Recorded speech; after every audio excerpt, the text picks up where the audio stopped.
আমি যদি জুবিনক ন্যায় দিব নোৱাৰো আমাক আপোনালোকে কিয় ভোট দিব নিদিয়াটো স্বাভাৱিক আৰু তাক আমি মানিও ল'ব লাগিব জুবিনৰ ঘটনাৰ নিৰপেক্ষ তদন্ত কৰিবৰ বাবে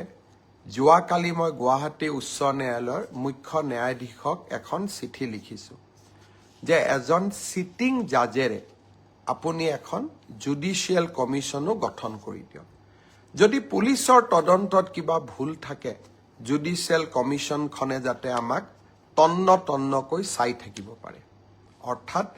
আমি ট্ৰান্সপাৰেন্সি আৰু স্বচ্ছতাৰ মাজেৰে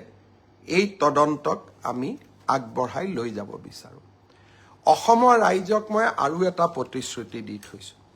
যিদিনাখনে আমি অনুভৱ কৰিম যে অসম পুলিচে জুবিনক ন্যায় দিব নোৱাৰে সিদিনাখনে এই গোচৰ আমি CBI লৈকে পঠাই দিম আজি ৰাতিপুৱা মই কেন্দ্ৰীয় গৃহমন্ত্ৰী ডাঙৰীয়াক জনাইছো যে প্ৰয়োজন হলে এই গোচৰ মই CBI লৈকে পঠাম